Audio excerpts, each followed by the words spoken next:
आत्मीय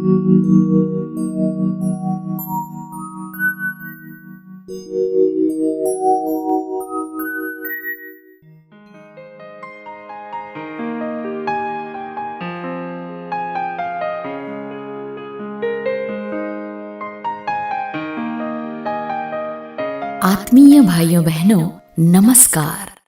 गर्भ विज्ञान के इस चलचित्र में हम इसी रहस्य को आध्यात्मिक और वैज्ञानिक दृष्टि से समझने का प्रयास करेंगे, ताकि भविष्य में बनने वाले माता पिता श्रेष्ठ संतान प्राप्त करने की विधा को समय रहते समझ सकें और सीख सकें।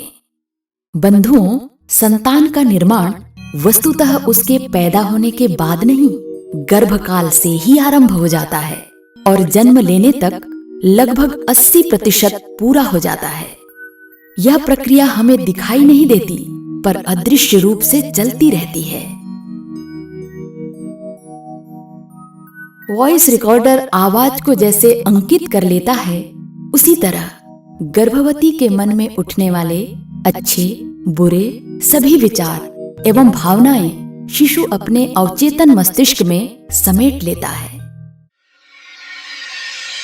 माँ की सोच, भावनाएं, व्यवहार एवं वातावरण का गर्भस्थ शिशु पर बहुत ही गहरा प्रभाव पड़ता है।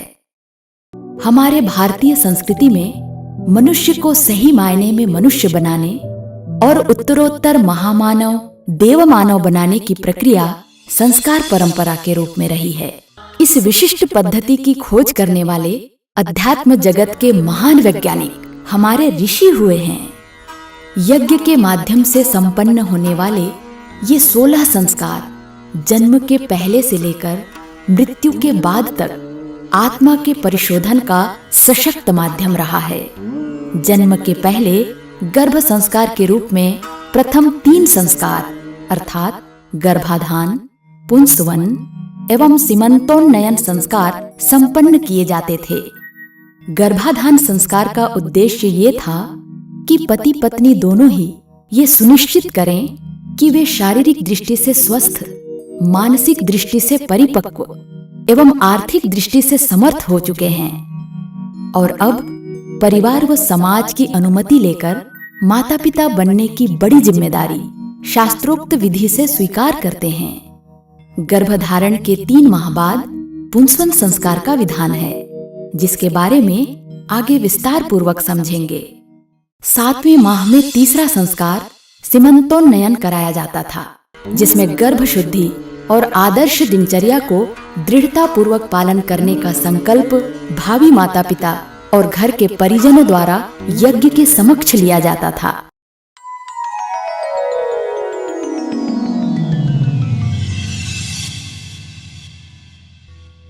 बंधुओं, माता के शरीर से शिशु का शरीर बनता है, माता के विचार से शिशु का विचार और माता की भावनाओं से ही शिशु की भावनाएं बनती हैं। परिवार और समाज के वातावरण का भी गर्भस्थ शिशु पर बहुत गहरा प्रभाव पड़ता है। गर्भावस्था से ही उसका व्यक्तित्व, व्यवहार और स्वभाव बनने लगता है। माँ इस अवस्था में जो भी कुछ देखती, सुनती, बोलती और विचार करती है, गर्भस्थ शिशु के अवचेतन मन पर उसका पूरा प्रभाव पड़ता है।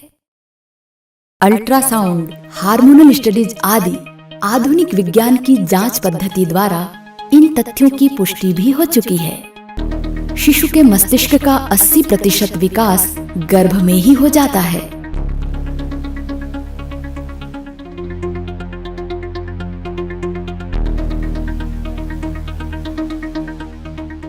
माँ प्रसन्न रहती है तो सकारात्मक हार्मोन्स जैसे सीरोटोनिन, एंडोर्फिन, एनकेफ्लिन का स्राव होता है। यदि माँ दुखी रहती है तो नकारात्मक हार्मोन्स जैसे एड्रीनलिन, नॉरएड्रेनालिन, एसीटीएच, कार्टिसोल आदि का स्राव होता है। ये हार्मोन्स रक्त द्वारा शिशु के अवचेतन मस्तिष्क, जिसे चिकित्सकीय भाषा में हाइपोथैलेमस एवं लिम्बिक सिस्टम कहते हैं, पर छाप डालते हैं और वैसे ही व्यक्तित्व वाला शिशु बनता चला जाता है।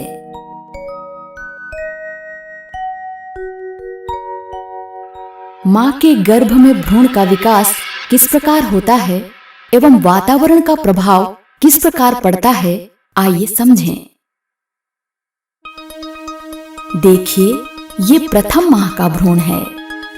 दूसरे सप्ताह में बच्चे के मस्तिष्क का आधार न्यूरल प्लेट बन जाती है।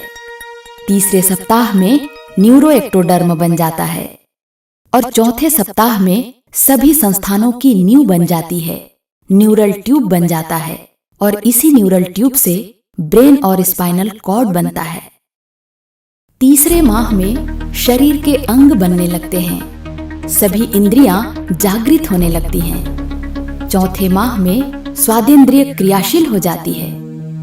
मस्तिष्क की कोशिकाएं 250,000 प्रति मिनट की रफ्तार से बढ़ने लगती है।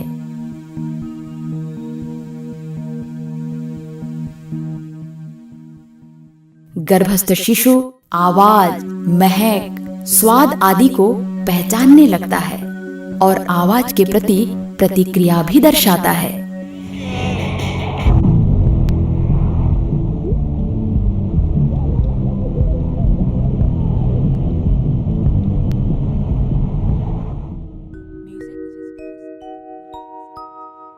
ऐसे विशेष समय में जब गर्भस्थ शिशु बाह्य वातावरण के प्रति संवेदनशील हो चुका है, माता पिता के चिंतन, व्यवहार एवं परिवार के वातावरण से प्रभावित होने लगा है, तब बच्चे को हम जैसा बनाना चाहते हैं, जो सिखाना चाहते हैं, वह सब अब संभव है।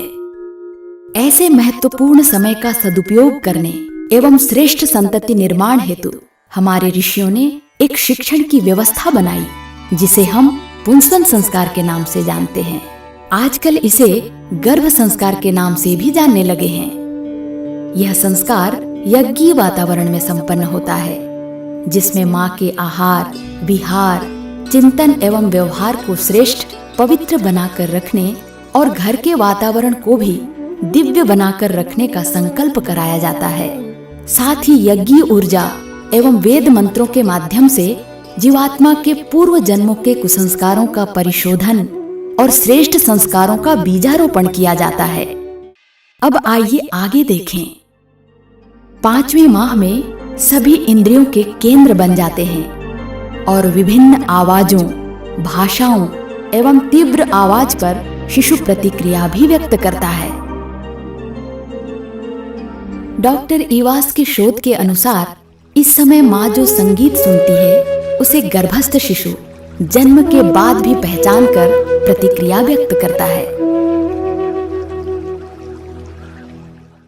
शिशु विशेषज्ञों का परामर्श है कि गर्भस्थ शिशु के मस्तिष्क की धारण क्षमता प्रौढ़ मस्तिष्क की अपेक्षा अधिक होती है, अतः गर्भावस्था में भी उससे बातचीत किया जाना चाहिए। गर्भस्थ शिशु माँ के अतिरिक्त पिता, भाई, बहन तथा अन्यों के द्वारा रोजाना प्रयुक्त होने वाले औसतन 5000 शब्दों को सीखने की क्षमता रखता है। इसलिए शिशु को प्रतिदिन न्यूनतम 4 घंटे अच्छी सकारात्मक बातचीत के अलावा मधुर संगीत, सत्संग एवं कहानी आदि से परिचित कराना चाहिए। इससे शिशु की धारण क्षमता बढ़ती है। 6वें माह में मस्तिष्क की कोशिकाएं 5 लाख प्रति मिनट एवं साइनेप्सिस 1.8 लाख प्रति सेकंड की रफ्तार से बनने लगती है। भावनात्मक केंद्र बन जाते हैं। गर्भस्थ शिशु प्यार, खुशी, दुख, तनाव आदि को पहचानने लगता है। स्वादेंद्रिय भी सक्रिय हो जाती है। पाश्चात्य वैज्ञानिकों ने अपने शोध में यह पाया कि इस समय गर्भस्थ शिशु माँ के शारीरिक दर्द का भी अनुभव करने लगता है। माँ यदि प्रसन्न रहे, आनंदित रहे, घर परिवार में शांति भरा वातावरण हो, तो माँ के शरीर में खुशी के हार्मोन्स का स्राव होने लगता है। इन हार्मोन्स के प्रभाव से शिशु के अंदर खुश मिजाज, अच्छी भावनात्मक शक्ति एवं एकाग्रचित्त वाले सद्गुण स्थापित होने लगते हैं। इसके ठीक विपरीत यदि माँ दुखी है, घर परिवार में अशांति का वातावरण बना हुआ है, तो माँ के शरीर में दुख के हार्मोन स्रावित होने लगते हैं, जिससे गर्भस्थ शिशु के नाड़ी में सिकुड़न होने लगती है और ऑक्सीजन एवं पौष्टिक पदार्थों की कमी हो जाती है। इसका दुष्परिणाम यह होता है कि बच्चा जन्मजात शारीरिक बीमारियों की जड़ें लेकर जन्म लेता है, साथ ही चिड़चिड़ा, गुस्सेबाज और भावनात्मक एवं व्यवहारिक रूप से कमजोर पैदा होता है। 7वें माह में संगीत सिखाया जा सकता है। सबसे अच्छी प्राकृतिक गूंजने वाली आवाज ओम है।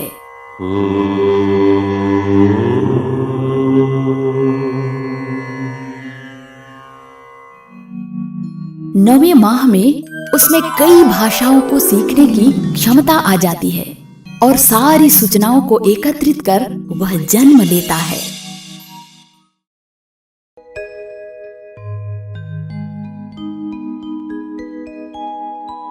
तो अब आइए एक स्वस्थ, मेधावी, प्रखर, प्रतिभावान एवं व्यक्तित्ववान संतान प्राप्ति के लिए प्रायोगिक तौर पर क्या क्या करना अनिवार्य है समझने का प्रयास करते हैं। प्रातः काल नींद खुलते ही बिस्तर पर पालथी लगाकर बैठें। नेत्र बंद करके दोनों हाथ जोड़ लें। अब परम पिता परमात्मा का धन्यवाद करें। हे प्रभु, आपने आज का यह दिन हमें नए जन्म की तरह प्रदान किया है। इसके लिए आपको कोटि कोटि धन्यवाद। हे सर्वशक्तिमान भगवन, हमें ऐसी शक्ति देना जिससे हम इस सुर दुर्लभ मानव जीवन को सार्थक बना सकें। बिस्तर पर ही बैठे बैठे प्रार्थना की 2 पंक्ति मन ही मन गाएं या संगीत प्रार्थना का ऑडियो भी चला सकते हैं। अपने दोनों हथेली को देखें। स्मरण करें कि श्रेष्ठ कर्म के द्वारा भाग्य को भी बदला जा सकता है, क्योंकि मनुष्य अपने भाग्य का निर्माता आप है। दोनों हाथ जोड़कर धरती माता को प्रणाम करें। भावना करें कि धरती माता के समान हमारे अंदर भी धारण क्षमता और सहनशीलता के गुण विकसित हो रहे हैं। ताम्र पात्र में रात का रखा जल बिना मुंह धोए ही न्यूनतम 1 गिलास एवं अधिकतम 3 गिलास पिएं। बैठकर एवं धीरे धीरे चूस चूस कर पिएं। स्नान आदि से निवृत्त होकर नित्य गायत्री मंत्र का जप और उगते हुए सूर्य का ध्यान करें। ध्यान करते समय भावना करें कि सूर्य की तेजस्वी किरणें गर्भस्थ शिशु के रोम रोम में प्रवेश कर उसे स्वस्थ, प्रतिभावान, भावनाशील, व्यक्तित्ववान एवं तेजस्वी बना रही है। बंधुओं, गर्भवती माता यदि नियमित गायत्री मंत्र का जप करती है तो शिशु में दया, करुणा, ममता जैसे देवत्व के गुणों का विकास होता है। इसके बाद योगाभ्यास का क्रम आता है। गर्भवती माताएं कुशल चिकित्सक एवं योग विशेषज्ञ के परामर्श से ही आसन एवं प्राणायाम करें। गर्भवती माता को योगाभ्यास के दौरान कौन कौन सी सावधानियां बरतनी चाहिए? स्नान और योग के बीच न्यूनतम 1 घंटे का अंतर होना चाहिए। अनावश्यक जोर न लगाएं। क्षमता के अनुसार ही योगाभ्यास करें। पेट के बल लेटकर किए जाने वाले आसनों को न करें। प्रातः एवं सायं खाली पेट ही योगाभ्यास करें। आसनों का अभ्यास करने से पहले मूत्राशय एवं आंतें खाली कर लें। योगाभ्यास ढीले वस्त्र पहनकर हवादार एवं स्वच्छ स्थान पर मुलायम आसन बिछाकर करें। विशेष परिस्थिति में व्यायाम एवं आसन ना करें, जैसे हाई ब्लड प्रेशर, गर्भ में जुड़वा बच्चों का होना, हृदय रोग का होना, रक्तस्राव का होना, समय के पूर्व गर्भाशय की थैली का फटना आदि। योगाभ्यास के आधे घंटे बाद स्वल्पाहार करें। गर्भवती माता के लिए स्वल्पाहार में कौन कौन से पौष्टिक खाद्य पदार्थों का समावेश होना चाहिए, आइए देखें। अंकुरित अन्न जैसे मूंग, मेथी, चना, मूंगफली, अजवाइन, दूध केला, चांदी की कटोरी या मिट्टी के बर्तन में जमाया हुआ दही गुड़ के साथ सेवन कर सकते हैं। अखरोट 3 नग, भीगा हुआ बादाम 4 नग, भीगा हुआ मुनक्का 5 नग, भीगा हुआ अंजीर 2 नग अथवा 1 चम्मच अलसी का बीज, 1 चम्मच कद्दू एवं तरबूज का बीज ले सकते हैं। यदि शरीर में रक्त की कमी हो तो योगाभ्यास के आधे घंटे बाद गेहूं के जवारों का रस एवं पालक व बथुए का रस पीवें। इसके 1 घंटे बाद स्वल्पाहार करें। प्रेरणाप्रद मधुर संगीत का श्रवण करते हुए घर का कार्य करें। गर्भवती माता का भोजन शाकाहारी, सुपाच्य, पौष्टिक, संतुलित, सात्विक एवं संस्कारित होना चाहिए। कुछ इस प्रकार: अनाज एवं सब्जियां जैविक हों तो अति उत्तम। चोकर युक्त आटे की ही रोटी खाएं। दालें प्रतिदिन बदल बदल कर खाएं। एक बार में एक ही प्रकार का दाल हो। प्रतिदिन दोपहर के भोजन में एक पत्तीदार शाक अवश्य हो। मौसम में मिलने वाले कच्चे सलाद का प्रयोग करें। दोपहर भोजन में दही का सेवन भी कर सकते हैं। भोजन के पूर्व भगवान को भोग लगाकर ही संस्कारित अन्न प्रसाद रूप में ग्रहण करें। चूंकि गर्भवती माता के भोजन से ही गर्भस्थ शिशु का पोषण हो रहा है, अतः निश्चित रूप से भोजन के सूक्ष्म संस्कारों का प्रभाव गर्भस्थ शिशु पर भी पड़ेगा। अतः स्नान करके ही भोजन पकाएं। भोजन पकाते समय गायत्री महामंत्र का मानसिक जाप करते रहें। भोजन तैयार हो जाने के बाद भगवान को भोग लगाकर प्रसाद रूप में ही भोजन ग्रहण करें। दोपहर के समय गर्भस्थ शिशु के साथ सकारात्मक विषयों को लेकर संवाद करनी चाहिए, जैसे सज्जन व्यक्तियों के गुणों की चर्चा, पारिवारिक आपसी बातचीत, समाज में हो रहे अच्छे कार्यों की चर्चा, परिवारीजनों के श्रेष्ठ गुणों की चर्चा आदि। इसके बाद 1 घंटे आराम करनी चाहिए। लगभग 3 या 4 बजे के आसपास फल, सलाद एवं छाछ का सेवन करें। गायत्री महामंत्र या महामृत्युंजय मंत्र का मानसिक जप एवं भावार्थ का चिंतन करते हुए घर का कार्य प्रसन्न भाव से संगीतमय वातावरण में करें। संध्याकालीन आरती सामूहिक हो तो अति उत्तम। आरती के पश्चात भाव संवेदना जगाने के लिए 15 मिनट नाद योग की साधना नित्य करनी चाहिए।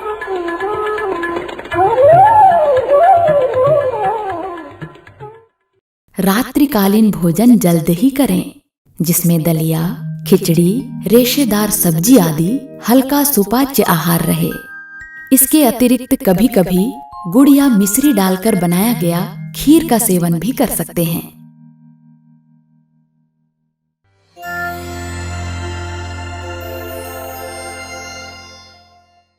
रात्रिकालीन शयन के पूर्व श्रेष्ठ साहित्य का अध्ययन, चिंतन एवं मनन करना चाहिए। गर्भस्थ शिशु में विद्या अध्ययन के संस्कार स्थापित करने का यह एक सशक्त माध्यम है। स्वाध्याय के विषय कुछ इस प्रकार हो सकते हैं: महापुरुषों की जीवनी एवं प्रेरक प्रसंग, बाल निर्माण की कहानियां, विश्व की महान नारियां, व्यक्तित्व निर्माण के छोटे छोटे सूत्र आदि। शयन के बिस्तर पर ही बैठकर तत्वबोध की साधना करें। तत्वबोध साधना से तात्पर्य आत्मसमीक्षा से है। आज प्रातः से लेकर अब तक जो भी कार्य, चिंतन, व्यवहार आदि श्रेष्ठ बन पड़े हों, उसका स्मरण करते हुए स्वयं को मन ही मन शाबाशी देवें, प्रसन्न होवें एवं जो भी त्रुटियां रह गई हों उसके लिए पश्चाताप पूर्वक परमात्मा से क्षमा याचना करें एवं पुनः गलती न करने का संकल्प करें। अब अच्छा बुरा सब कुछ परमात्मा के चरणों में सौंपकर पूर्व या दक्षिण दिशा की ओर सिर करके सो जाएं। हर आधे 1 घंटे में चूस चूस कर पानी पीते रहें। बेमेल आहार से बचना चाहिए, जैसे नमक दूध, दही बड़ा, आम खीरा, पालक पनीर, दही, खट्टे फल आदि। बाहर होटल आदि के खाद्य पदार्थों से बचें। अधिक तेल मिर्च मसाले युक्त भोजन से बचें। टेलीविजन, इंटरनेट या मोबाइल पर ऐसे कार्यक्रम बिल्कुल ना देखें जिसमें डरावने, उत्तेजक, हिंसा, व्याभिचार, षड्यंत्र आदि के दृश्य हों। इसका गर्भस्थ शिशु पर बहुत ही बुरा प्रभाव पड़ता है। इन यंत्रों के घातक विकिरण से गर्भस्थ शिशु में जन्मजात रोग भी उत्पन्न हो सकता है, अतः इनसे बचें।